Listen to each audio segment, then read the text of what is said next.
ഇന്ന് ഞാൻ ചർച്ച ചെയ്യാൻ പോകുന്ന വിഷയം കുട്ടികളിലെ അപസ്മാരത്തെക്കുറിച്ചാണ്. അപസ്മാരം എന്ന് പറഞ്ഞാൽ നമ്മളെ തലച്ചോറിൽ അനേകം സർക്യൂട്ട്സ് ഉണ്ട്.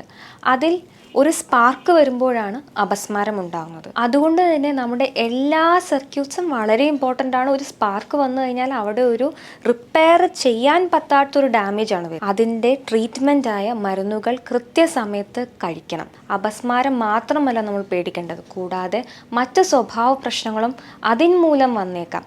കാരണം നമുക്ക് മെമ്മറി, സംസാരം, ബുദ്ധി വളർച്ച ഇതിനെല്ലാം വേണ്ട സർക്യൂട്ടുകളിലാണ് ഡാമേജ് വരുന്നത്. ഇനി ഇതിന് റീസൺസ് പല രീതിയിലാണ്. അതായത് ഇൻഫെക്ഷൻ ആവാം, മെറ്റബോളിക്, അതായത് നമ്മുടെ ബോഡിയിലെ പ്രോട്ടീൻ്റെ ഒക്കെ മെറ്റബോളിസത്തിലെ തകരാറാവാം.